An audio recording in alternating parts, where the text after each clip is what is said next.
Bienvenue. En ce moment, pour des raisons évidentes, les médias du monde entier se concentrent sur les batailles autour de Pokrovsk, Kupiansk, etc. Mais vos troupes opèrent actuellement dans la direction de SMI. Pouvez-vous nous parler de la situation dans votre secteur du front et des tendances générales que vous observez? Eh bien, je voudrais souligner que, dans l'ensemble, toutes les troupes du ministère de la Défense de la Fédération de Russie sont engagées dans des opérations offensives actives dans tous les secteurs où nous sommes positionnés. Et aujourd'hui, les combats les plus intenses se déroulent effectivement autour de Pokrovsk. Ce secteur est probablement le point clé où l'ennemi a déployé toutes ses forces principales pour retenir nos troupes en progression. Nous avons également choisi cette direction comme principale d'attaque pour libérer ces villes et pénétrer dans l'espace opérationnel. Dans les secteurs où se trouvent les forces spéciales d'Ahmad, nous progressons également dans certaines zones. Notre tâche principale est de maintenir une défense active pour nous assurer que toute la ligne de front est engagée, en éloignant et en étirant les ressources de l'ennemi. Nous menons donc à bien les missions qui nous sont assignées, car chaque jour, nous détruisons une énorme quantité d'équipements ennemis, en leur infligeant des dégâts et en les usant progressivement. Vous avez utilisé un terme très intéressant, la défense active. C'est intéressant, car lorsque nous examinons les analystes militaires et les médias occidentaux, ils demandent souvent pourquoi la Russie avance si lentement. Et ils soutiennent que la lenteur de cette progression est censée être un signe de faiblesse de la Russie. Mais en tant que personne directement impliquée dans ces batailles, expliquez-moi pourquoi, dans ce conflit, les deux camps avancent si lentement. Écoutez, si nous parlons de la lenteur des deux camps, je tiens à souligner que seule la Russie avance. Deuxièmement, il faut regarder la ligne de défense, la ligne de contact. Elle fait plus de 1000 km de long.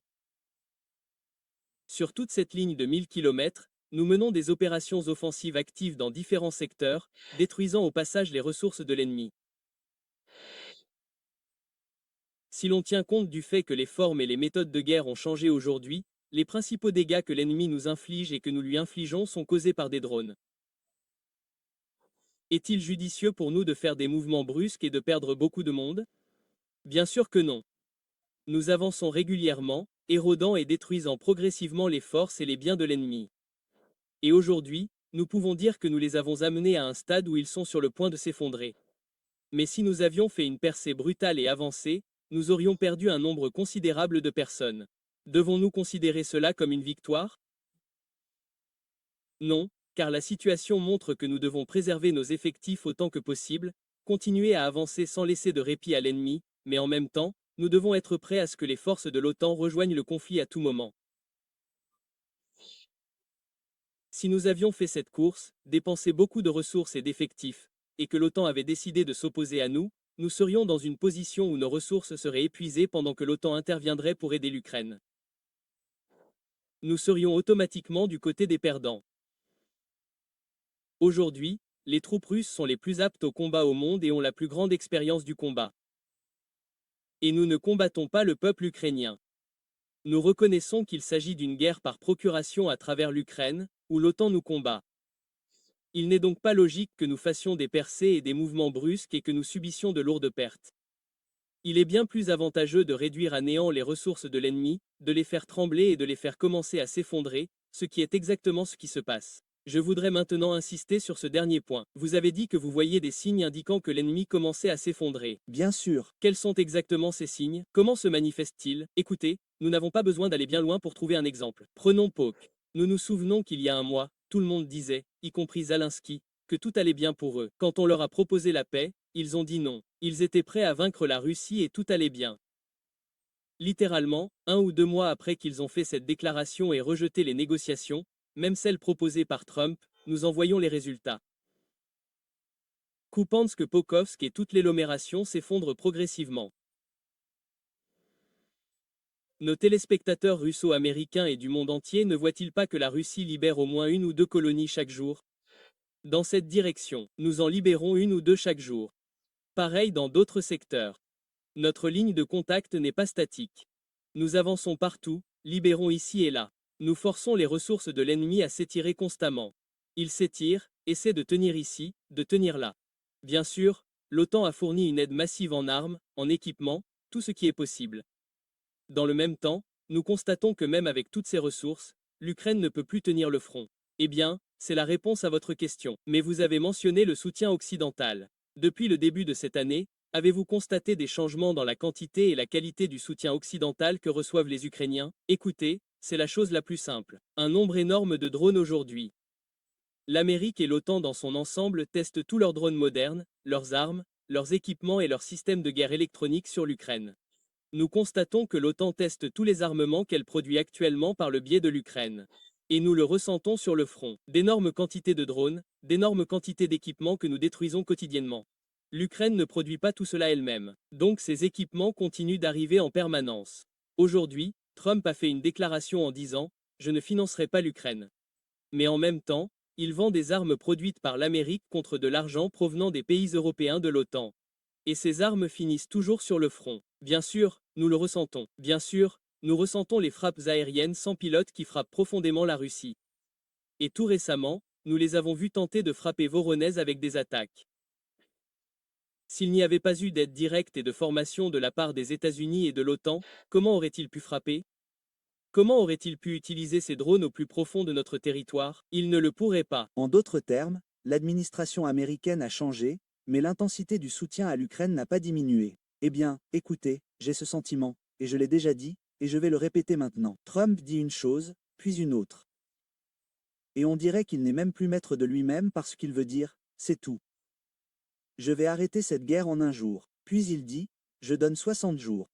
Et rien n'en sort. Sa rhétorique est la suivante. Si Trump avait lancé un ultimatum et dit à l'Ukraine, attendez, vous mettez fin à cette guerre selon les conditions que nous acceptons maintenant, la guerre serait terminée. Sans les armes américaines, sans les groupes de réflexion américains, sans les satellites américains, que ferait même l'OTAN? Rien. C'est la réponse à votre question. Trump dit une chose, mais en fait une autre. Je veux absolument discuter plus en détail du rôle de l'OTAN en Ukraine avec vous. Mais d'abord, j'aimerais parler des drones, car aujourd'hui, on les appelle naturellement les rois du champ de bataille. On dit que les drones ont complètement changé les tactiques et les stratégies militaires. Quel rôle jouent les formes d'armement plus traditionnelles comme l'artillerie, l'aviation et l'infanterie? Eh bien, si nous parlons de l'évolution des formes et des méthodes de guerre, alors oui, nous devons comprendre qu'aujourd'hui, l'accent principal sur le champ de bataille s'est déplacé vers l'aviation sans pilote. Dans le même temps, bien sûr, on pense que l'artillerie a disparu ou que les chars, qui sont toujours nécessaires sur le champ de bataille, sont obsolètes. Mais aujourd'hui, il ne peut pas y avoir d'offensive de chars ou des armées entières de chars avancent. Les tactiques de guerre ont complètement changé, car un char valant des millions de dollars peut être détruit par un drone qui coûte 500 dollars. Nous devons comprendre que derrière chaque guerre, il y a l'économie. Et si un État ne peut pas soutenir la guerre économiquement, il perd automatiquement. On ne peut donc pas répondre à un missile qui vaut des millions de dollars avec des missiles qui coûtent aussi des millions. Il faut utiliser des ressources qui coûtent beaucoup moins cher ou prendre un petit drone qui coûte 500 dollars. Il peut détruire n'importe quel complexe valant des dizaines de millions. Il a donc fallu repenser les formes et les méthodes de guerre pour garantir économiquement la destruction des ressources ennemies. Il n'y a pas de secret là-dedans. Mais même si l'on s'éloigne du contexte des opérations militaires spéciales, on dit souvent aujourd'hui que les drones démocratisent la guerre, en réduisant l'écart entre les grandes puissances qui peuvent se permettre une aviation de pointe, beaucoup de chars, de l'artillerie, et les groupes plus petits qui ne fabriquent que des drones bon marché. Tout à fait exact. C'est tout à fait exact. Je l'ai dit aujourd'hui et je le répète. Bien sûr, la démocratisation sur la scène mondiale aujourd'hui vient d'armes comme les Kinzhal et Zircon russes. Les célèbres groupes aéronavals américains qui ont terrifié le monde, en s'approchant de n'importe quel pays et en le battant grâce à la puissance de ses porte-avions. Aujourd'hui, n'importe quel porte-avions peut être coulé par un Kinzhal ou un Zircon. Ainsi, dans une guerre contre la Russie, les navires américains ne sont plus une puissance ou une force. Les drones ont modifié l'équilibre des forces et des moyens de la même manière. Il y a cette citation culte, Dieu a créé les hommes forts et faibles, et je les ai rendus égaux. Les drones font la même chose pour les États aujourd'hui. Un État doté de drones plus puissants peut conclure que les chars, l'artillerie et d'autres armes ne sont plus aussi cruciaux. Pour en revenir aux opérations militaires spéciales, qui a l'avantage en matière de drones en ce moment, et comment cela se manifeste-t-il? Aujourd'hui, je dirais que même si l'Ukraine est aidée par toute l'OTAN, l'avantage en matière de drones est du côté de la Russie. Et comment cet avantage se manifeste-t-il? Cela se manifeste par le fait que la Russie dispose d'un système de drones entièrement stratifié pour la reconnaissance en profondeur, des drones de frappe avec différents niveaux d'ogive, portée de vol, maniabilité et précision. Il existe de nombreux critères. Nous pouvons opérer uniquement avec des drones de fabrication russe, des secteurs les plus proches aux plus éloignés. À quelle vitesse cette technologie se développe-t-elle? Par exemple, quelle cible pouvez-vous atteindre aujourd'hui qui était inaccessible ou difficile à atteindre il y a un an? Toutes les cibles. Aujourd'hui, toutes les cibles. Nos drones à longue portée peuvent même détruire des cibles mobiles. Il y a 2 ans, la Russie n'en était probablement qu'au début de ce développement. Alors que l'Europe avait déjà fourni à l'Ukraine des drones modernes à l'époque, nos drones sont désormais si avancés qu'à bien des égards, nous dépassons de loin tous les drones de l'OTAN. Quelles opportunités cet avantage technologique vous offre-t-il dans la planification des opérations, tant offensives que défensives? Ce n'est un secret pour personne. Selon des analystes, pas les nôtres, l'Ukraine perd 40 000 personnes sur le front chaque mois. 40 000, et ils ne peuvent en mobiliser que 25 000 par mois. Ainsi, chaque mois, les effectifs ukrainiens diminuent d'au moins 15 000 personnes. Même avec une mobilisation tout au long de l'année, avec nos drones, en particulier nos systèmes de reconnaissance sans pilote bien développés, nous obtenons des renseignements importants qui nous aident à détecter et à détruire l'ennemi avec une efficacité maximale. C'est pourquoi nous n'avons pas besoin de précipiter de grandes offensives, car nous subissons d'énormes pertes disproportionnées par rapport aux résultats. Nous améliorons activement nos drones, et c'est ainsi que nous obtenons ces résultats. Je me souviens de l'opération de Korsk à laquelle vous avez participé directement et dont nous avons suivi les événements en janvier, février et début mars. Il y avait des tonnes de vidéos de ce front montrant les forces russes en train de détruire systématiquement divers véhicules blindés et camions de ravitaillement ukrainiens qui tentaient de soutenir les troupes ukrainiennes à Koursk. Au début, cela ne semblait pas être soutenu par des offensives majeures, mais après avoir créé la soi-disant route de la mort, tout s'est accéléré. Voilà votre exemple. Nous avons préparé l'opération PTO, coupé toutes les routes dont ils avaient besoin pour la logistique. De cette façon, nous avons détruit un énorme groupe ennemi sans lourdes pertes. Je considère que c'est de la guerre intelligente. Pourquoi subir de lourdes pertes alors que nous pouvons organiser intelligemment la destruction d'un secteur, anéantir les forces qui s'y trouvent et libérer ce territoire avec un minimum de pertes? C'est ce que nous faisons aujourd'hui autour de Pokrovsk et de Kupiansk. Nous observons la même situation là-bas. Non. La stratégie que vous décrivez est radicalement différente de celle que les médias occidentaux dépeignent. Ils aiment dire que la Russie s'appuie principalement sur des soi-disant assauts de masse. Cela correspond-il à la réalité? Écoutez, laissons le public occidental vérifier à quoi ressemble la mobilisation en Ukraine. Elle ne s'est pas arrêtée une seule fois au cours de ces 4 années. La Russie n'a mené qu'une seule mobilisation, mobilisant 300 000 personnes. Et qu'il nous explique comment nous nous battons depuis 4 ans et continuons à mener des offensives avec des forces aussi réduites sans mobilisation majeure. Vous pouvez vous raconter des contes de fées. Mais si nous parlons de la vérité, la Russie a mené une mobilisation et continue d'avancer. Pendant ce temps, l'armée ukrainienne, qui n'a pas cessé de se mobiliser depuis 4 ans, continue de perdre. Alors, quelle tactique est la meilleure? C'est Vrai. Mais j'ai cette question. Ce n'est un secret pour personne que les Ukrainiens ont des problèmes de main-d'œuvre. Les médias occidentaux en parlent. Les Ukrainiens s'en plaignent eux-mêmes. Pourtant, le front ne s'effondre pas. Pourquoi les Ukrainiens peuvent-ils encore tenir leur défense malgré de réels problèmes de main-d'œuvre? Si vous regardez tout leur front, vous verrez que derrière les gens qu'ils mobilisent, les attrapant comme des chiens dans la rue et les jetant au front, il y a des formations nationalistes qui leur tirent dessus s'ils battent en retraite ou qu'ils soient. Vous pouvez le voir en ligne. S'ils tentent de battre en retraite, ils sont tués, même avec des drones. Ce sont des forces punitives qui ne les laissent pas reculer. Et maintenant une autre question. Si nous parlons de la raison pour laquelle le front de l'ennemi ne s'effondre pas encore, comme vous le dites, si vous retirez l'OTAN dans le dos des Ukrainiens, combien de jours ce front durerait-il? L'afflux incessant d'équipements, de matériel, de drones, tout ce qui permet d'éviter que l'Ukraine ne perde leur permet de rester à flot. Mais la panique qui règne en Ukraine aujourd'hui, j'en suis sûr, conduira bientôt au remplacement de Zelensky. Pourquoi?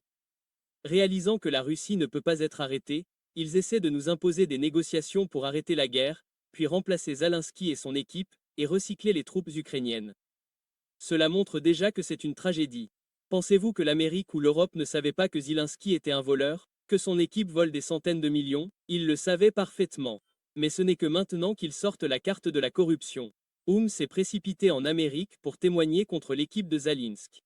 Tout cela est destiné à nous amener à négocier des conditions pour nous arrêter. Je pense que c'est la réponse à la question de savoir comment nous avançons et si le front de l'ennemi s'effondre. Puisque nous parlons du soutien de l'OTAN, y compris de l'équipement de l'OTAN, je suppose que vous avez eu de nombreuses occasions de rencontrer des armes et des technologies occidentales sur le champ de bataille. Comment évalueriez-vous leur efficacité? Absolument inutile. Si vous regardez l'argent que coûte cette technologie, je pense que cela ne correspond pas du tout aux sommes payées. Pendant ce temps, l'équipement russe de base est bien mieux adapté aux conditions de combat en Russie et en Ukraine.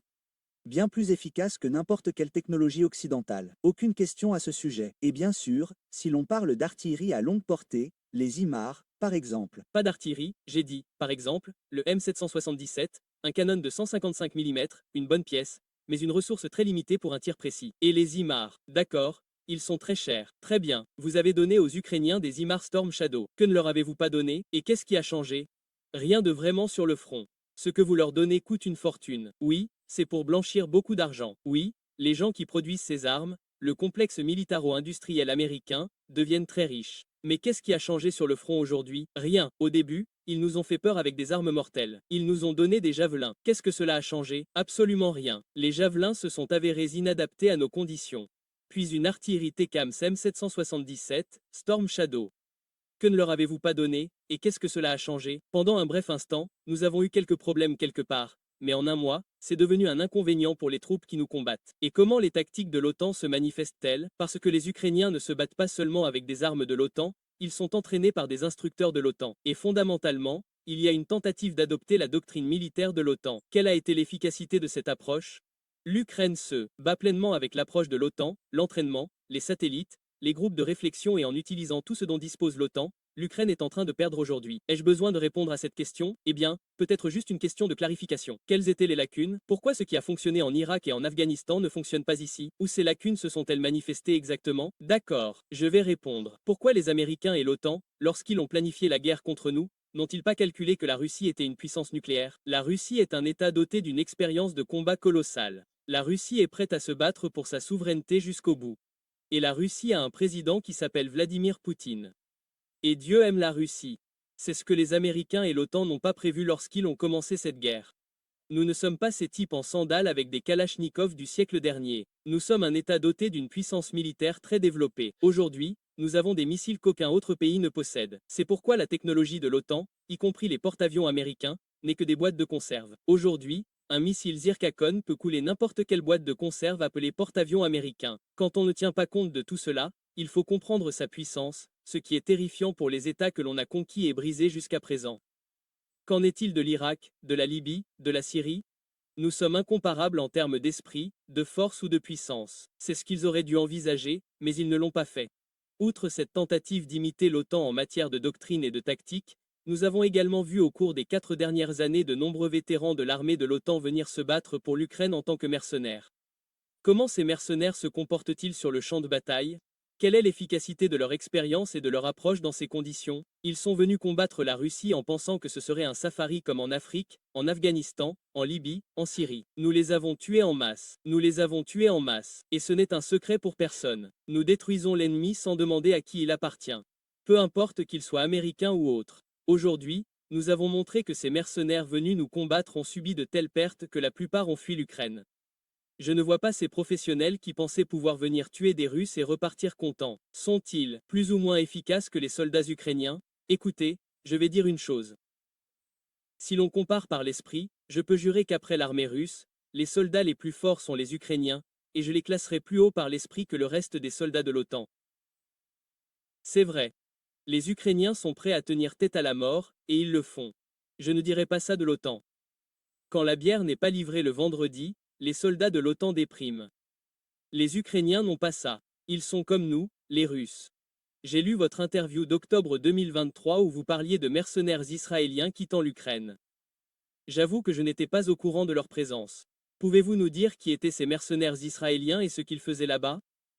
En gros, les mercenaires israéliens dont nous parlons sont une projection de l'Amérique. Où que soit l'Amérique, Israël est là et vice-versa. Ce n'est pas un secret pour nous. Les mercenaires israéliens, comme d'autres de l'OTAN, étaient en Ukraine pour combattre la Russie. Ils ont compris que ce n'était pas un safari et ils sont rentrés chez eux aussi. Pour nous, ils ne sont rien de plus que d'autres mercenaires. On ne peut pas dire qu'ils soient d'incroyables spécialistes. Oui, ce sont des spécialistes qui tuent des femmes, des enfants et des personnes âgées non armées. Ce sont de puissants guerriers, mais combattre la Russie, désolé, je n'ai pas vu leur puissance ou leur force. Puisque nous sommes à Gaza, en tant qu'expert en combat urbain, comment évaluez-vous les actions de l'armée israélienne à Gaza? En quoi leurs tactiques diffèrent-elles de celles de la Russie dans l'opération militaire spéciale? Israël a-t-il des tactiques? Israël est un État fasciste. Aucune tactique lorsqu'Israël utilise des bombes et des missiles de fabrication américaine pour tuer des dizaines de milliers de femmes, d'enfants et de personnes âgées. Est-ce que c'est de la tactique? Non, attendez, nous combattons l'Ukraine. Si vous nous avez vus nous battre comme ça quelque part, comparez-nous. Israël n'a aucune tactique de combat. Ils détruisent tout sur leur passage, sans épargner les femmes, les enfants ou les personnes âgées. Ce n'est pas de la tactique. Je le répète, c'est l'absence de toute tactique. Il est intéressant de noter que lorsque l'on examine ce que disent les partisans d'Israël, leur argument est que, malheureusement, on ne peut pas se battre autrement dans une ville aussi grande où les combats se poursuivent. La seule façon est de tout bombarder et de tout détruire. Vous avez également l'expérience du combat urbain. Cet argument est-il vraiment valable? C'est absurde. Cet argument ne veut rien dire. J'ai libéré 36 colonies dans la République populaire de Louhansk avec les forces spéciales d'Akhma, y compris de grandes villes comme Rubichnas et Donetsk-Lysansk, et j'ai vu si elles étaient détruites comme les villes de Gaza. Avons-nous tué des dizaines de milliers de femmes, d'enfants et de personnes âgées? Non, nous combattons des gens qui nous combattent avec des armes. Nous ne combattons pas les femmes, les enfants ou les personnes âgées. C'est la différence entre les armées russes et israéliennes. Là, ce sont des femmes, des enfants et des personnes âgées qui se cachent derrière de supposés militants quelque part. Mais désolé, si vous ne pouvez pas combattre ces militants et que vous tuez tout le peuple palestinien, quel genre de soldat êtes-vous? Vous êtes des fascistes qui ne méritent aucun respect. Donc, je ne pense pas que l'armée russe soit comparable à l'armée israélienne. Non seulement nous ne tuons pas les femmes, les enfants, les personnes âgées, mais nous essayons même d'épargner la vie de nos ennemis. Si vous me cherchez en ligne, vous verrez que j'ordonne toujours à mes combattants, si possible, de les faire prisonniers vivants. Ne les tuez pas, même nos ennemis.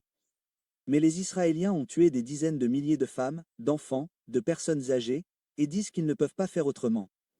Dans ce cas, ils ne devraient pas se battre, juste rentrer chez eux et vivre leur vie, ne pas tourmenter les gens, ne pas tourmenter ou tuer une nation entière. Puisque nous discutons de la compétence des forces armées israéliennes, vous avez dit il y a quelques mois que Trump avait sauvé Israël de la défaite contre l'Iran. C'est le contraire de la vision dominante occidentale. Ils disent qu'Israël est venu, a tout bombardé bruyamment et a montré sa supériorité. Pourquoi avez-vous conclu qu'Israël était au bord de la défaite dans la guerre contre l'Iran? Je vais répondre. Israël a préparé une très bonne opération. Je suis d'accord. Leurs agents ont d'abord durement frappé l'Iran en tuant une grande partie des dirigeants militaires du pays. Lors de ces frappes ciblées, Israël s'en est bien sorti. Ils ont soudoyé des gens, mis en place des cellules, ils ont frappé des systèmes antimissiles. Cela a été bien fait. Mais si vous vous souvenez de la chronologie après cette frappe, que fait Netanyahou? Il s'adresse au peuple iranien. Dignes habitants de l'Iran, peuple iranien, nous ne sommes pas vos ennemis. Nous avons fait ceci et cela et vous devez vous lever et renverser vos dirigeants. Au lieu de cela, le peuple iranien s'est uni, est devenu un. Tous ces agents israéliens ont été arrêtés, exécutés, et en plus de cela, l'Iran a lancé une frappe de missiles qui a complètement détruit le dôme de fer, qu'ils ont affirmé que rien ne pouvait pénétrer. Les frappes ont touché des villes israéliennes. Si cela avait continué, croyez-moi, le peuple israélien serait descendu dans la rue et aurait dévoré Netanyahou. Et Trump s'est lancé dans la guerre en larguant soi-disant 3 bombes profondes sur les montagnes basaltiques de l'Iran, détruisant ainsi leur programme nucléaire. Puis tout le monde est rentré chez soi en gagnant. Trump a déclaré « J'ai arrêté la guerre. Je suis le gagnant ». Israël a déclaré « Nous avons vaincu l'Iran. Nous sommes gagnants ». L'Iran a déclaré « Nous sommes gagnants parce que nous avons forcé Israël à admettre qu'il avait préparé une opération qu'il n'avait pas gagnée. Nous avons percé son dôme de fer, endommagé ses villes, l'avons fait venir son maître, l'Amérique, pour le défendre. » Trump a sorti Israël de la honte. Il a aidé Netanyahou à s'échapper pour que le peuple israélien ne se soulève pas et ne dise pas « Tu es fini, Netanyahou, nous ne te suivons pas ». Le peuple était prêt. Les troubles ont commencé dans les rues. Les gens ont commencé à protester contre Netanyahou. Trump a donc sauvé Netanyahou et Israël de la disgrâce. C'est pourquoi, lorsque nous entendons des choses déformées et inversées, nous voyons comment il parle de la méchanceté de la Russie. La Russie veut attaquer tout le monde. Mais la Russie a dit pendant des années, laissez-nous tranquilles après 1991 ou lorsque le mur de Berlin est tombé. Il y avait un accord selon lequel l'OTAN ne s'étendrait pas vers l'Est. Mais toutes ces années, l'OTAN s'est déplacée vers l'Est. Vous avez progressivement conquis des États autour de la Russie, violant tous les accords. Quand Poutine a prononcé son discours de Munich en 2007, qu'a-t-il demandé?